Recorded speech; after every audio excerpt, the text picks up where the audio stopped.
Bonsoir à tous et bienvenue dans l'heure des pros. Nous reviendrons dans quelques secondes sur ce qu'a dit le président Emmanuel Macron qui s'est exprimé sur ce qui s'est passé à Bayonne hier soir. Pour en parler autour de la table, nous sommes heureux d'accueillir Galeb Benchek. Bonsoir monsieur. Vous êtes islamologue et vous êtes président de la Fondation de l'Islam de France. Merci d'être avec nous. Gilles Verdès que vous connaissez, Jérôme Béglé, directeur adjoint du Point, Gilles William Goldnadel, vous êtes avocate, essayiste et plutôt engagé dans le combat des idées. Et puis Arnaud Ardouin, qui est journaliste, auteur de Et si le parrain était une femme, qui publie aux éditions du Seuil la vie et le destin d'Hélène Martini. Il n'est pas sûr que tout le monde connaisse Hélène Martini, mais le bouquin mérite d'être lu parce que c'est une histoire absolument incroyable et surtout c'est une histoire d'un autre temps, d'une autre époque, d'un autre milieu, d'un autre climat, d'une autre personne. C'est l'histoire d'un monde révolu. C'est l'histoire d'une femme ambiguë. C'est ce que disait Céline lorsqu'il parlait à Arletty. Il lui dit, mais tu sais, une biographie, ça s'invente. Et Hélène Martini a donné sa vie, a inventé sa légende pour masquer l'essentiel, pour masquer sa sexualité, pour masquer ses affaires un peu sombres, pour masquer la réalité de Pigalle, pour masquer finalement l'envers du décor, parce que c'était très lumineux la vie de Martini. C'était des paillettes, c'était du spectacle, c'était des cabarets.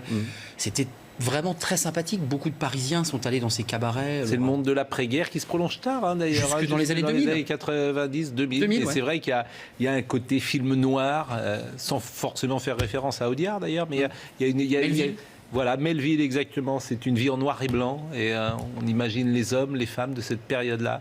Et les rapports notamment avec les policiers qui sont différents lorsqu'on est tenancier de bar ou lorsqu'on a des affaires. Donc c'est une histoire tout à fait saisissante. Et si le parrain était une femme, parce que quand même elle tenait la pègre locale parisienne. Elle la tenait. Oui ou non ? Oui, elle la tenait à distance. Elle avait toujours un petit 6,35 dans son sac à main. D'ailleurs, certains ne voulaient pas faire d'affaires avec elle parce qu'elle a toujours un pistolet dans son sac.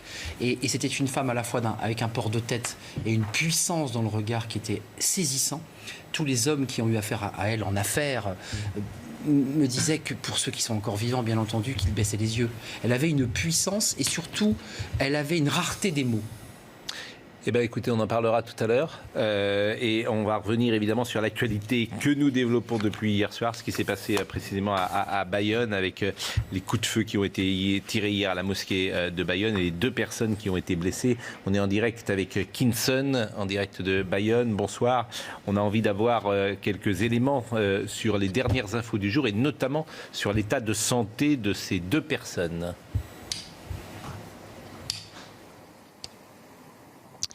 Eh bien, écoutez, Pascal, le procureur a décrit brièvement, mais avec précision, le déroulement de l'attaque. Alors, si le suspect, a reconnu presque immédiatement être l'auteur des tirs, il assure qu'il n'avait aucune intention de tuer. Pourtant, vous le savez, Pascal, 2 personnes sont grièvement blessées, 2 hommes âgés de 74 et 78 ans, l'un touché au cou, l'autre au thorax et au bras. Alors, leur pronostic vital n'est pas engagés, mais les 2 victimes présentent des séquelles fonctionnelles permanentes.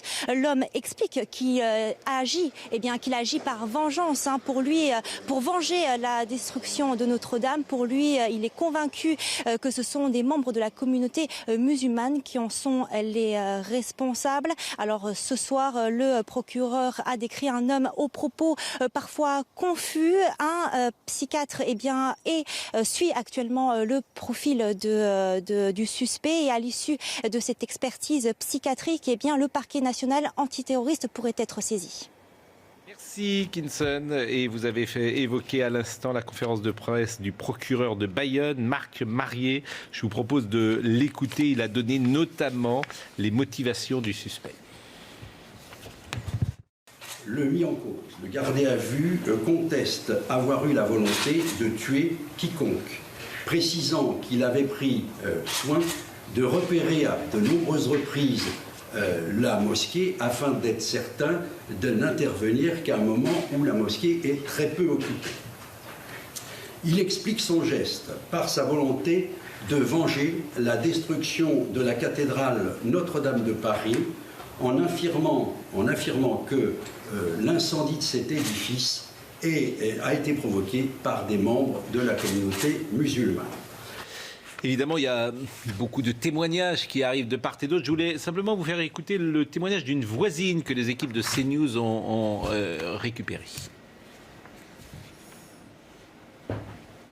Donc il avait des armes à feu, il avait un costume sur un mannequin de la Légion. Il a dit que sa femme était décédée mais qu'elle était folle, donc voilà, mais elle était folle donc c'est pas grave. Autant mon mari me dit ouais je pensais pas qu'il pouvait essayer de tuer, autant moi il me glaçait le sang. Donc j'avais prévenu mes propriétaires qu'il était pas clair. Et moi il me glaçait le sang, mais vraiment, c'est-à-dire qu'au point que j'ai fait mettre une alarme depuis qu'il habitait ici. Donc pour dire quand même j'avais un truc. Oui, il était glacial. On va attendre sans doute pour avoir d'autres éléments sur cette enquête. Mais ce que je trouve intéressant aujourd'hui, c'est les réactions politiques et le climat qui existe en France. Et ce qui m'intéressait, c'est d'entendre vos réactions sur ces différentes réactions politiques. Alors, on va peut-être commencer par celle d'Emmanuel Macron qui, paradoxalement, suscite peut-être moins d'interprétation ou de polémique que celle qu'on entendra juste après. Mais écoutons le président de la République. Avoir une pensée amicale et républicaine pour nos compatriotes gravement blessés à la mosquée de Bayonne lors de l'attaque d'hier, parce qu'ils croyaient et venaient prier. La République fait bloc autour d'eux, comme elle fait bloc autour de chacun de ses enfants lorsque l'obscurantisme et l'intolérance réapparaissent. Guelem Benchek, qu'est-ce qui vous frappe dans le climat depuis hier soir ?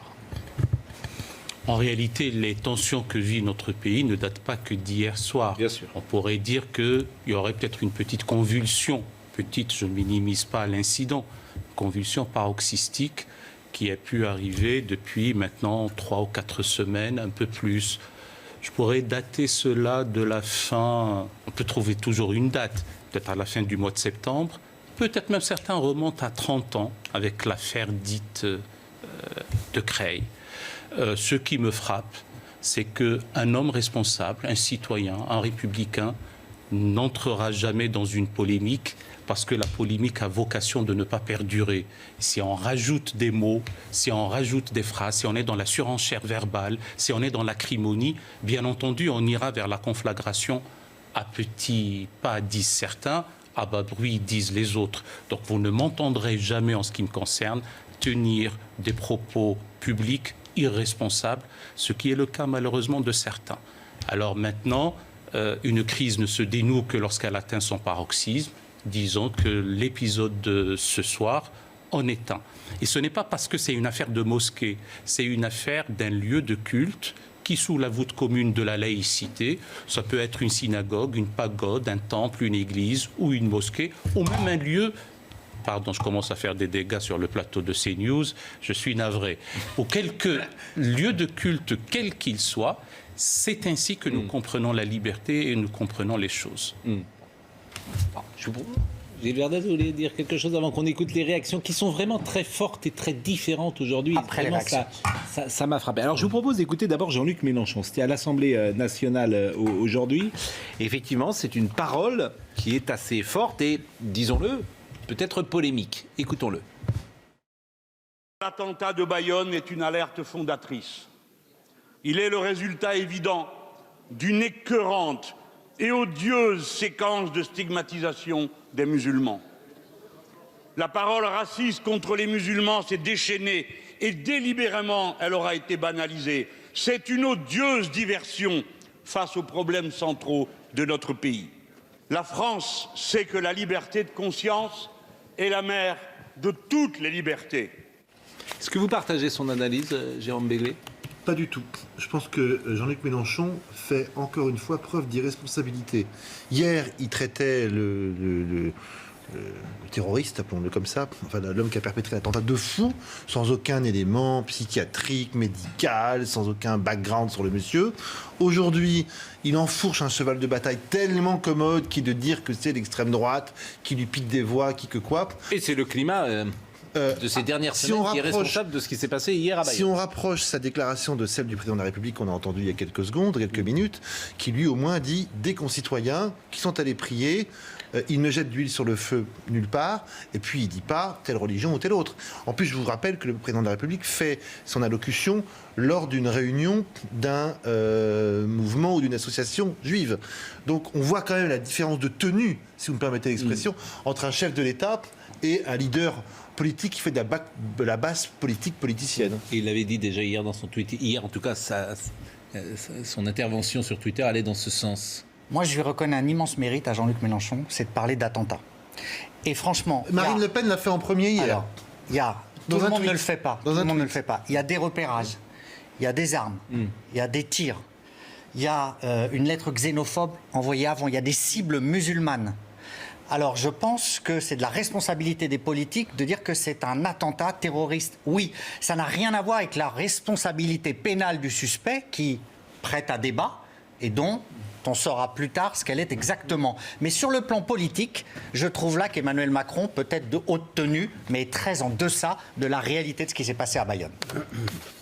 Chez William Goldnadel, ce qui est intéressant, c'est la démonstration que semble faire Jean-Luc Mélenchon. Il dit voilà, il y a un sujet qui a été hystérisé, dit-il, qui est le voile, et la conséquence, c'est ce qui s'est passé hier à Bayonne. C'est son raisonnement. Est-ce qu'il a raison ou est-ce qu'il a tort? Il n'y a rien à redire à ce qu'a dit le président de la République. Il a dit ce qu'il fallait dire, sans aucune hystérie. Je le corrigerai sur un point, ce n'est pas que la République qui aujourd'hui présente ses condoléances aux musulmans frappés.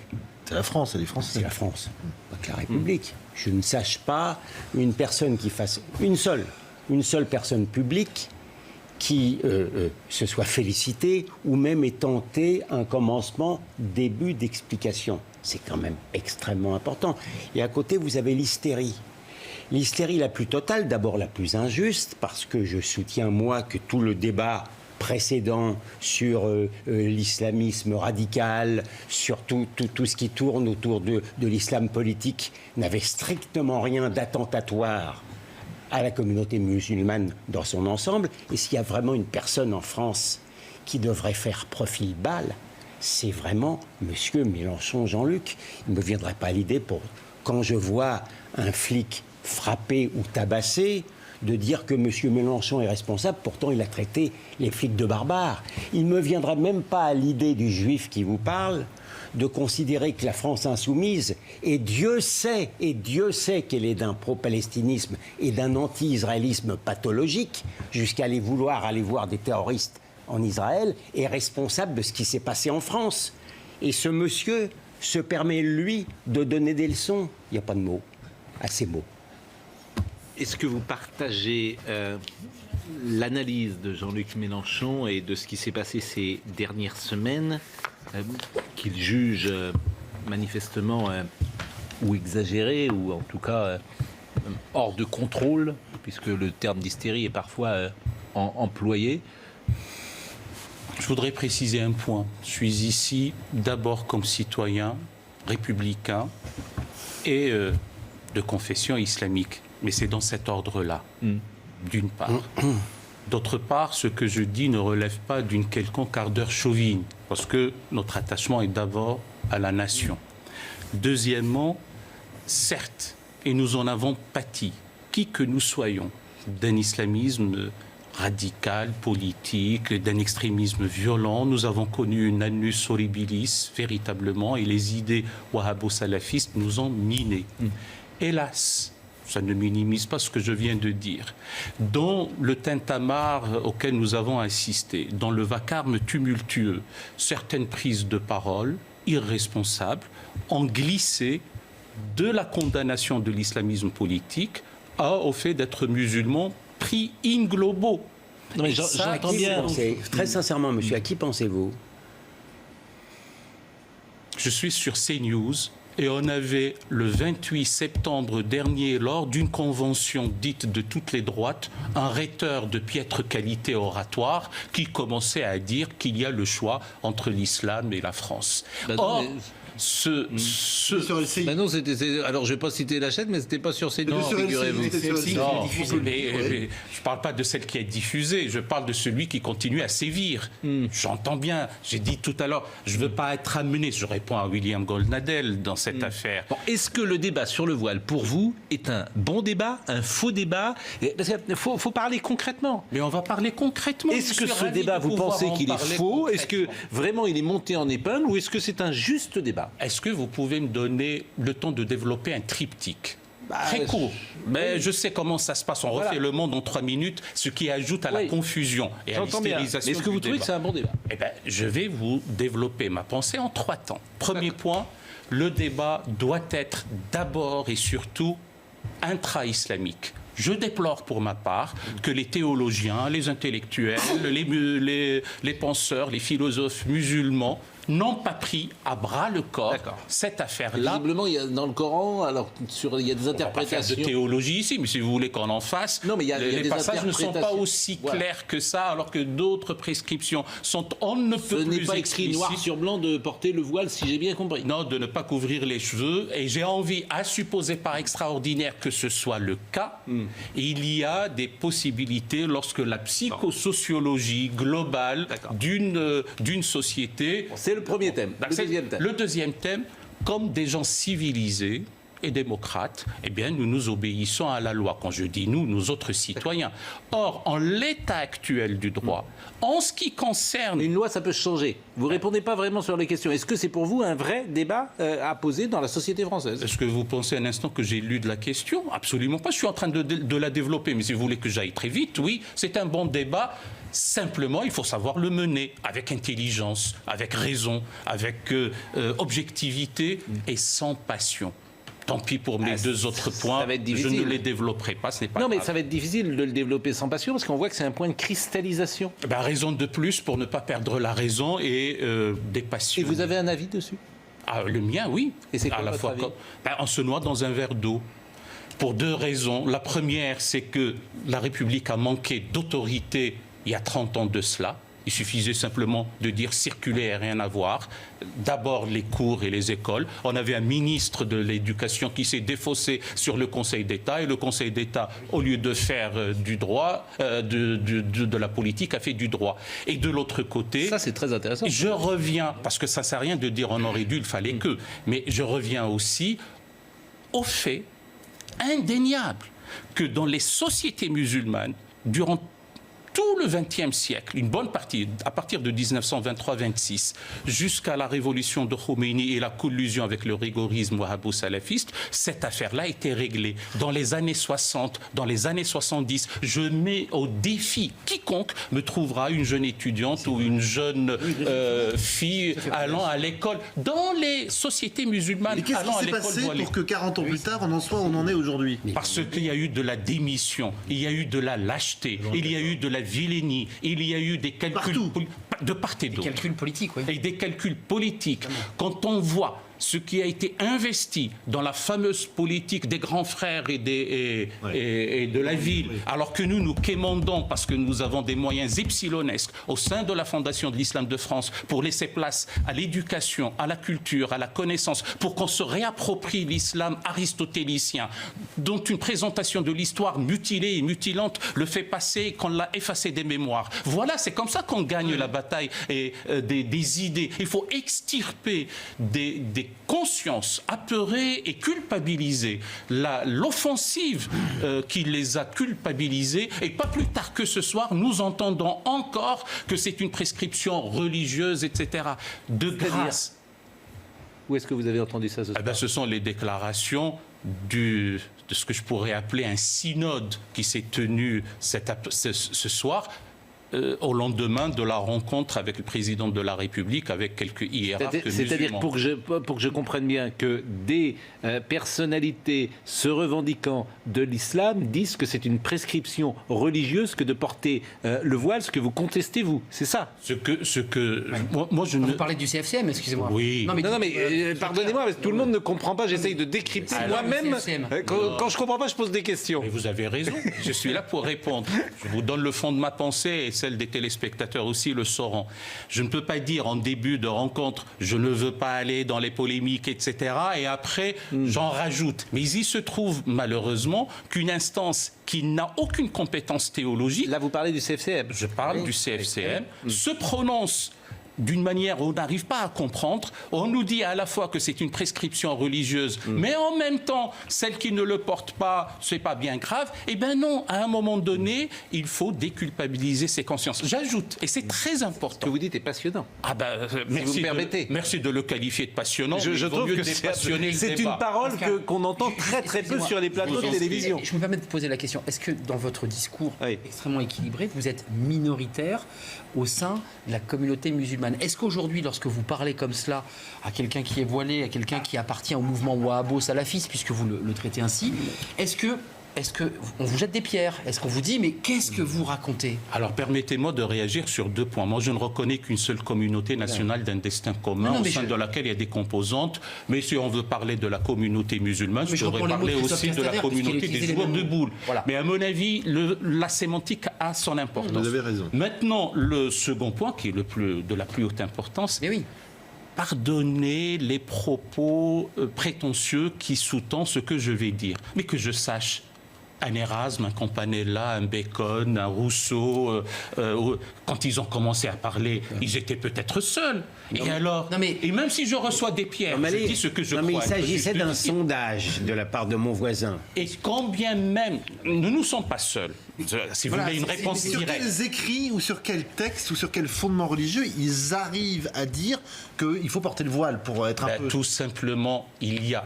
Là, j'aimerais bien que... On n'a pas le temps pour un colloque ad hoc, mais j'aimerais bien vous dire que, il y a, hélas, l'obsession de la norme religieuse qui commence à nous gagner maintenant. Il y a aussi le fait d'épuiser les questions d'identité dans une question uniquement religieuse, alors que l'identité est plurielle, multiple, sédimentée, polyvalente, etc. Troisième point, il y a aussi, il faudrait le reconnaître, les relations qui, jadis, étaient harmonieuses, merveilleuses entre les hommes et les femmes dans la civilisation islamique. N'oublions pas quand même qu'il y a eu 3 grands empires, l'Empire ottoman, l'Empire safavide, l'Empire moghol. Si on savait ce qui se passait dans les jardins sous Tamerlan à Samarcande, si on savait ce qui pouvait se passer à Cordoue, ce qui pouvait se passer... Donc l'inculture aujourd'hui, l'inculture qui règne, dites-vous, semblez-vous dire, dans certains milieux islamiques, fait que toute cette religion est détournée de son but ou de ses origines. Alors je ne semble pas le dire, je l'affirme. Oui. C'est pour ça que je dis que l'antidote revient. Serait la culture, l'enseignement, la formation et l'intelligence. L'intelligence hybride du cœur et de l'esprit. Bien sûr. L'inclination pour les valeurs esthétiques, les belles lettres. Bien sûr, beaux-arts, et puis surtout l'instruction, l'acquisition du savoir. Alors juste, je vous propose, parce qu'il y avait une jeune femme aujourd'hui, figurez-vous qu'aujourd'hui il y avait donc le voile qui était voté au Sénat. C'était à l'initiative de la sénatrice des Bouches-du-Rhône, Samia Ghali.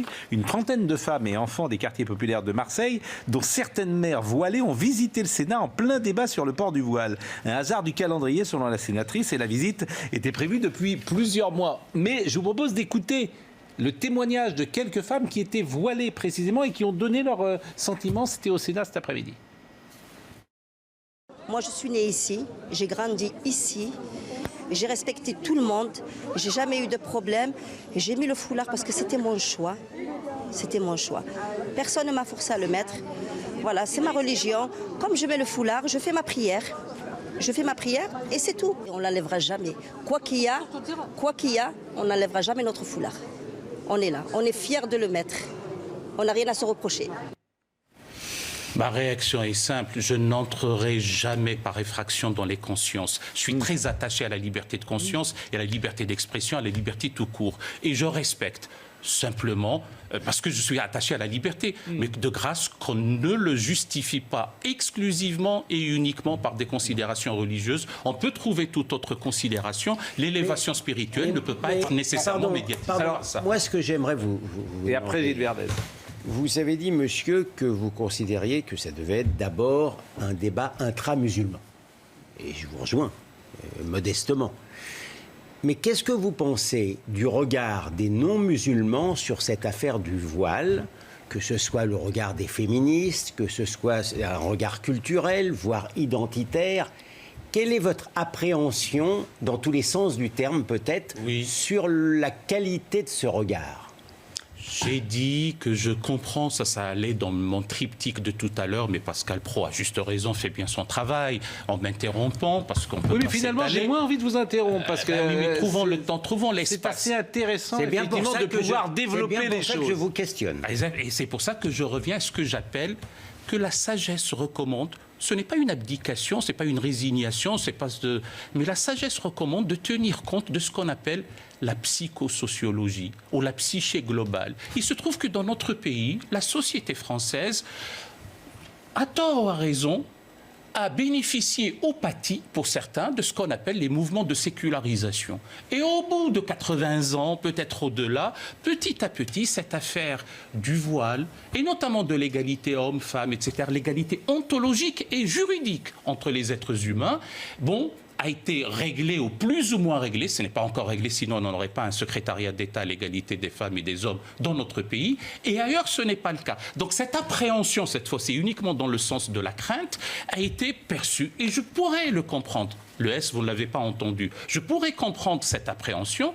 À mon avis, parfois, ça pousse à l'hystérie parce qu'on peut défendre des causes justes, mais on s'y prend mal et on dessert par... une outrance langagière? Pardon, par l'outrance langagière, la cause juste, merci de me l'avoir fait savoir. Gilles Verdez. J'ai deux remarques. La première, vous m'excuserez, avec tout le respect que j'ai pour vous, vous parlez très bien, mais vous ne représentez que vous. Et c'est ça le problème. C'est déjà beaucoup. Et c'est ça le problème. Alors, j'ai dit avec tout le respect, mais c'est ça le problème. C'est-à-dire que vous, à juste titre, critiquez le CFCM. Les instances musulmanes sont incapables d'avoir une représentativité. Il n'y a pas de clergé dans la religion musulmane, c'est un vrai sujet. Pardon? Il n'y a pas de clergé. Les deux entités il n'y a pas une pyramide vers laquelle il n'y a pas de représentants, c'est-à-dire qu'il n'y a pas d'autorité supérieure. Oui, et même de leader de pensée. Donc le discours de monsieur, il est certes très audible, très clair, très cohérent, mais il est complètement déconnecté de la réalité du terrain, comme le discours du CFCM qui ne représente lui aussi que lui-même. C'est quoi la réalité du terrain? Est-ce que vous voulez que je vous donne une réponse? C'est quoi pour vous la réalité du terrain? La deuxième chose que je voulais dire, je ne comprends pas le propos. La deuxième chose que je voulais dire, c'est que ce qu'on a vu sur le voile, moi je suis extrêmement heureux que ces femmes voilées viennent. Et je trouve que la présentation du sujet, peut-être me trompais-je, mais comme je vous dis toujours les choses, on a l'impression un peu que vous regrettiez que les femmes voilées viennent aujourd'hui visiter ces lieux. C'est formidable, c'est formidable. Franchement, c'est pas bien de dire ça. Non, mais vraiment, Gilles, je vous donne ma pensée comme toujours. C'est très désagréable, ces procès d'intention. Non, je vous dis, j'ai eu l'impression... Vous voulez que je relise précisément ce que j'ai dit? Non, j'ai eu l'impression, mais si je me trompe, veuillez m'en excuser. Voilà ce que j'ai dit. À l'initiative de la sénatrice des Bouches-du-Rhône, Samia Ghali, une trentaine de femmes et enfants des quartiers populaires de Marseille, dont certaines mères voilées, ont visité le Sénat en plein débat sur le port du voile. Un hasard du calendrier, selon la sénatrice, la visite était prévue depuis plusieurs mois. Très bien. Voilà les mots que j'ai utilisés. C'est le sujet. Et précisément, je les avais écrits avant, ce qui est assez rare, j'écris pas tout, parce que je sais qu'aujourd'hui, ces sujets peuvent être extrêmement mal interprétés. Donc ce que vous dites n'est pas bien. Je vous le dis parce qu'il y a un climat aujourd'hui en France qui n'est pas agréable, et par ce type d'intervention... Je vous donne ma pensée. Par ce type d'intervention, vous y participez. Et vraiment, je trouve que c'est pas bien. Mais sans vouloir encore vous accabler davantage... Mais vous pouvez. Non, mais je suis pas d'un... On était d'un... Vous nous avez fait... En plus, pour le même prix... Vous nous avez fait descendre de 5 niveaux, Gilles. Non, mais c'est pas ça. Pardonnez-moi de vous le dire. Pour faire de la polémique et du buzz, uniquement. Mais je vous le dis comme je le pense. Non, mais j'en suis pas à faire le procès de Gilles Franchement, Verdez. on était à un certain niveau. Vous avez commencé par dire que monsieur ne représente que lui-même. Mais ce que je veux dire, franchement, Gilles, très sincèrement... J'ai été offusqué. Non, mais pas du tout offusqué. Mais non, mais vraiment. Vous allez... Non, mais dans votre démarche en plus... En plus, dans votre démarche en plus, vous vous plaignez à la fois que, non sans raison d'ailleurs, que le CFCM ne soit pas représentatif ou soit tellement composite qu'on n'y comprend plus rien. Et dans le même mouvement, vous semblez accabler les gens qui se plaignent justement du débat sur le voile islamique. Je veux dire, vous allez chercher partout des raisons pour, d'une certaine manière, faire la polémique. Revenons, parce que, pardonnez-moi, Galeb Benchek, nous sommes à un certain niveau de discussion et j'aimerais qu'on le poursuive. J'aimerais vous avez une entendre sur cette question. histoire d'autorité suprême. Comment se fait-il qu'aujourd'hui, il n'y ait pas, en tout cas en France, une voix, une instance représentative qui puisse imposer une lecture du texte, une lecture du Coran, une interprétation du Coran qui s'imposerait à tous. Comment se fait-il et pourquoi on n'y arrive pas? D'ailleurs, c'était un peu l'ambition du CFCM lorsqu'il a été créé il y a une douzaine d'années. Oui, mais malheureusement, de France de Nicolas Sarkozy. sur ordre d'un ministre de l'Intérieur, oui, mais enfin, pressé d'être président, et puis... Non, mais c'était mieux que rien. Bon, alors, je vais vous dire... Sortons du CFCM. Les quelques secondes d'hésitation sont les suivantes. Soit vous prenez ce que je vous dis comme la 4e de couverture d'un ouvrage qu'il faudrait lire plus tard, et c'est comme ça malheureusement, c'est le format de l'émission, soit il faudrait quand même un peu de temps pour vous expliquer cette affaire. D'abord, dans l'obédience sunnite de la tradition religieuse islamique, il n'y a pas d'autorité cléricale, il n'y a pas de structure pontificale, etc. Chez les chiites, il y a un clergé, il n'est que d'ordre académique et pas d'ordre sacerdotal. Ça peut régler plus ou moins les choses, et encore, de nos jours, ça ne règle rien. Alors, et puis il y a une troisième obédience, je n'en parlerai pas ce soir, parce que ce n'est pas parce qu'ils sont minoritaires que je n'en parle pas, elle ne nous intéresse pas. Cette absence d'autorité centrale est à la fois concomitamment, j'ai envie de dire en même temps, je ne suis pas macronien pour autant, en même temps, une source de bonheur incommensurable. Parce que la relation au divin, la question de piété, il n'y a pas besoin d'un directeur de conscience. C'est exabruptos, j'ai envie de dire. C'est direct. Et c'est très bien. C'est une question de l'intimité de la conscience. Je n'ai pas besoin d'un quelconque intercesseur. Ça, c'est quelque chose d'extraordinaire. C'est même un bonheur absolu. Absolument. De l'autre côté, c'est une source de problèmes inextricables pour peu que les prétendus Savonarols des temps modernes, c'est-à-dire ceux qui crient un peu plus fort que les autres, ce sont eux qu'on les entendra. Et comme il se trouve qu'on a toujours plus radical que soi, plus ultra que soi, eh bien le glissement vers les radicaux se fait entendre et malheureusement parfois par des attentats inacceptables. Alors qu'est-ce qu'il faut faire? Eh bien à un moment donné, à travers l'histoire, il y a eu ce qu'on appelait dans une certaine formule ceux qui savent lier et délier, sous-entendu les chevaux des questions théologiques et religieuses. De nos jours, on n'a pas ça. En principe, mais je ne suis pas pour les questions de charisme, mais en principe, ce sont des hommes et des femmes. Bon, je suis ravi que Kahina Baloul soit devenue première femme imam, que des hommes et des femmes, avec leur autorité, leurs compétences, leur prise de parole sérieuse, et nous fassent sortir de l'incurie, au sens premier du terme. Il n'y a pas de curie. L'incurie organique à laquelle nous assistons maintenant, ça va venir. Eh bien, il faut en parler. Une chose. Pour répondre précisément à Gilles Verdez, quand il vous dit vous ne représentez que vous-même, est-ce que vous avez le sentiment, au contraire, que beaucoup de musulmans adhèrent précisément à ce que vous dites, regrettent cette absence de culture, regrettent cette intelligence de l'islam qui est parfois dévoyée, et que cette parole-là ne s'exprime pas, elle s'exprime aujourd'hui avec vous, mais que beaucoup de musulmans de France pourraient se refléter dans ce que vous venez de dire, se retrouver dans ce que vous venez de dire? Oui, là j'utiliserai le conditionnel tout comme vous, par modestie. Oui, à la Fondation de l'Islam de France, nous avons des projets, des chantiers titanesques. Nos concitoyens... Est-ce que vous allez dans les cités, est-ce que vous allez dans les banlieues, est-ce que vous allez voir ces jeunes qui sont parfois en difficulté et qui ont envie d'entendre ce message-là et cette interprétation-là? Merci de m'avoir posé la question et je ne fais pas le coup de Georges Marchais qui n'est plus de ce monde. Merci. Pour la simple raison que j'ai institué ce que j'appelle l'UPI, Université populaire itinérante. Pourquoi itinérante? Parce que nous ne bénéficions pas de la logistique dont a pu bénéficier un Michel Onfray, par exemple, au mémorial de Caen. On n'a pas d'auditorium. Donc, du coup, qu'est-ce qui se passe? C'est à nous d'aller de ville en ville, de cité en cité. La prochaine, je l'annonce sur vos antennes, et merci de me permettre de le faire, c'est à Épinay-sur-Seine, à 18h30, à l'espace Louis Lumière, le 5 novembre prochain, pour débattre. Et qui est dans la salle? Des musulmans et des non-musulmans, ce sont des citoyens. Ce sont des jeunes, ce sont des jeunes, des moins jeunes, surtout des jeunes. Que vous disent-ils? Eh bien, d'abord, il faut les écouter, et en plus, il faut apprivoiser les peurs, exorciser les hantises, domestiquer les angoisses, crever l'abcès, bref, parlons. Bien sûr. Eh bien, on parle. Mais c'est cette parole qui est rassurante, apaisante, et c'est cette parole dont la France a besoin tout simplement aujourd'hui. Parce que la parole peut être constructive, mais elle peut être aussi destructrice. C'est pour ça que l'importance et la responsabilité des propos proférés d'une manière publique engage la personne qui les dit. Et c'est pour ça que je tiens, là je m'anime par moments parce que vous dites que c'est passionnant, mais en réalité... Ça n'a rien d'excessif. Et merci non. alors. Non mais je trouve, je sais pas, je suis toujours le premier témoin, le premier auditeur de nos émissions. Je trouve que ce que vous dites est trop rarement dit sur les plateaux de télévision. C'est une parole que j'entends peu et je suis content qu'elle soit ce soir sur CNews.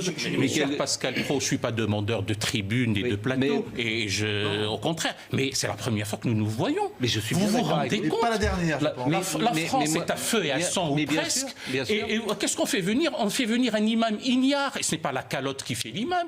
Quand titille un peu sur la burqa, il ne sait même pas répondre. Parce que malheureusement, je ne dis pas que tous les imams de France sont ignares, mais malheureusement, certains qui sont autoproclamés viennent nous dire qu'écouter de la musique, ça fait... Pascal, juste une remarque, ce que vous dites est totalement passionnant, c'est un message de paix, de réconciliation, d'unité qui est vraiment... Et je rejoins ma question... Je n'ai pas encore répondu à votre question. Sur le caractère minoritaire de votre propos, je voulais juste signaler, parce que c'est souvent les communiqués qui passent inaperçus, on les lit pas, Laurent Hénart, qui est à la tête du Parti radical, c'est intéressant d'entendre aussi des hommes politiques aussi qui ont une forme de conscience, qui expliquent que, puisqu'on a une mosquée depuis le début de l'émission derrière nous, il explique que le danger aujourd'hui, la dangerosité ne passe plus par les lieux de culte institutionnels. C'est-à-dire qu'en un mot, ça ne se passe plus dans les mosquées comme le fantasme pourrait le croire. Et il dit que le danger est ailleurs, dans ce qu'on a appelé longtemps l'islam des caves, cet islam comme ça qui se pratique, j'allais dire, sous le manteau et qui a des propos extrêmement dangereux. Est-ce que vous le confirmez, ça? Oui, cher Arnaud Ardouin, oui. Le danger vient de ce que j'appelle cher Google, qui décrète des fatwas. Malheureusement, dans cette déshérence culturelle et dans cette indigence intellectuelle, on se retourne sur Internet et il y a à boire et à manger. Malheureusement. Donc le défi, et je lance un appel à tous, d'abord au pouvoir public, mais à l'ensemble de mes concitoyens, aidez-nous pour gagner la bataille de la connaissance et de l'instruction. Je suis d'accord avec vous. Vous avez dit tout à l'heure que le vrai débat, il doit être à l'intérieur de l'islam. Monsieur Benchek, et j'ai envie que vous reveniez, bien sûr. Avec qui avez-vous envie de discuter de l'islam ? Est-ce que vous pensez qu'on doit choisir ses interlocuteurs? Non, le débat doit être ouvert avec quiconque. On n'est pas seul dépositaire de la vérité, on n'est pas seul détenteur de l'absolu. Nous débattons avec quiconque, mais quiconque a envie que nous sortions par le haut. Il faut que cette crise-là soit derrière nous. Eh bien, nous y contribuons. Et si Gilles Verdez dit que je ne représente que ma petite personne, c'est déjà beaucoup. Mais j'ai la faiblesse de croire que le plus grand voyage commence par un pas. Et là, nous avons fait ce soir quelques enjambées. Je vais vous dire quelque chose. On n'a pas fait du tout ce qu'on avait prévu. On devait écouter le ministre Castaner. Vous allez faire les frais. C'est marrant, je suis vraiment intéressant. Là, vous allez me réinviter. Désolé, je vais vous réinviter pour parler de votre bouquin parce que je n'ai pas osé vous arrêter. Non, mais donc Arnaud Ardouin reviendra parce que vous êtes dans la maison et on reparlera de votre bouquin. Mais ils l'ont tous lu en plus, Pascal. Et donc ça sera un vrai plaisir. Et apprécié. Gilles Verdez, merci d'avoir été avec nous. pardonnez exactement que la parole. Gilles Verdez, ma sympathie au sens Mais bien sûr, étymologique mais du terme. il est nécessaire d'avoir un bouc émissaire. Je vais vous dire, je dis à nos amis que effectivement, on vous a beaucoup écouté. C'était pas forcément prévu. Et je dois c'est le aussi dire le charme de cette avec émission. émotion. Voilà, je peux vous le dire. Voilà. Et dans ces cas-là, il faut laisser vivre. Il n'est pas souvent ému. Pas souvent, pas facilement. Il faut laisser vivre une émission et parfois aller sur un chemin qu'on n'avait absolument pas imaginé lorsque vous êtes arrivé sur ce plateau. Je pense qu'il faut que vous reveniez. Je pense que votre voix est importante, me semble-t-il. Je le dis modestement. Vraiment, je le dis très modestement. Mais je pense qu'il faut que votre parole soit entendue et pourquoi pas, évidemment, de manière contradictoire, bien évidemment. Mais c'était un plaisir de vous écouter.